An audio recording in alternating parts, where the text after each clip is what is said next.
Buongiorno a tutti e bentornati a Liberamente, variazioni e scorribande qui su Radio Libertà. Allora, nei licei milanesi ormai sta diventando proprio un momento previsto dal piano di studi l'ora pro pal. È ormai una moda, tra storia e matematica cosa abbiamo oggi? Ah già, c'è l'ora pro pal.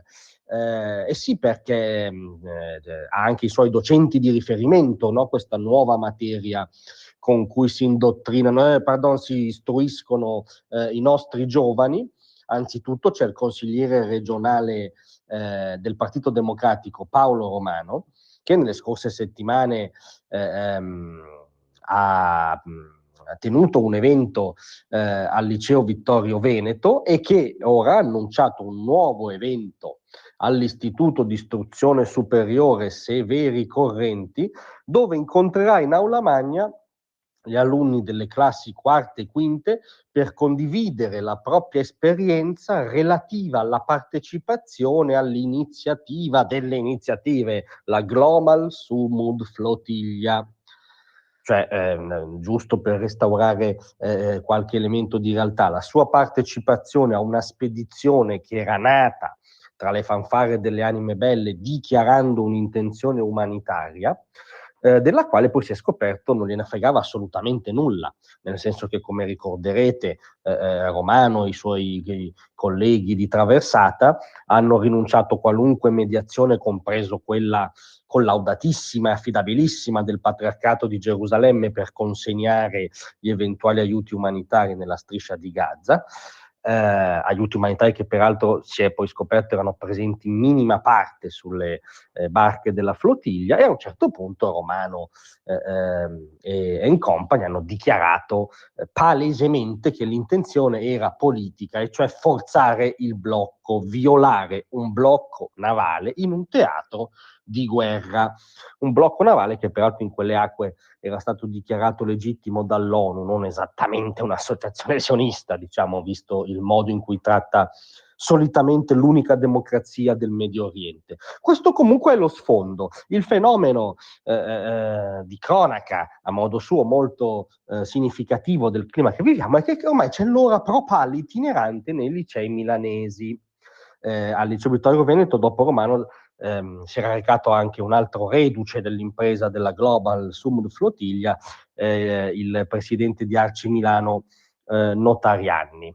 La cosa bella è che ovviamente nessuno di costoro ha avuto un vaghissimo contraddittorio, cioè qualcuno che rappresentasse, non dico il punto di vista di Netanyahu, che per costoro è pari a Hitler, ma che insomma bilanciasse il racconto dell'impresa eroica spiegando cosa succedeva davvero e cosa sta succedendo ora, cioè un complessissimo ma tuttora vigente accordo di pace, che peraltro segna un punto perché per la prima volta Hamas in queste ore parla esplicitamente di ritiro dalla striscia di Gaza, dovuto all'orco Donald Trump, non a Romano and Company. Tra l'altro, in uno di questi incontri nei licei milanesi hanno presenziato anche i militanti dei giovani palestinesi d'Italia, che hanno tenuto una lezione di storia del sionismo con tanto di slide. Immaginiamo che sarebbe stato fiero il dottor Himmler di questa lezione, visto le posizioni che in genere costoro hanno sullo stato degli ebrei e sul suo diritto ad esistere. Ovviamente si sente di dire due cose la comunità ebraica milanese, che per voce del portavoce Davide Blei dice che questi eventi, invece che portare un clima di pacificazione, buttano benzina sul fuoco dell'odio contro Israele e violano il sacro principio del contraddittorio. Eh sì, perché per un uomo israeliano, un uomo di quella cultura lì, il contraddittorio è sacro, perché non a caso appunto è l'unica democrazia, l'unica società aperta, l'unico scampolo d'Occidente in Medio Oriente.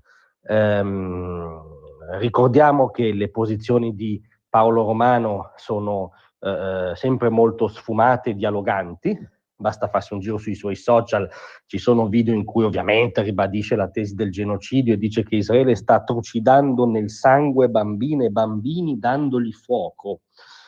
noi ricordavamo che bambini messi nel forno sono stati visti il 7 ottobre, erano bambini israeliani e gli infanticidi erano i tagliagole di Hamas.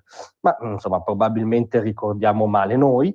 Ovviamente Romano più volte ha detto che c'è la complicità italiana e del governo italiano sul genocidio israeliano.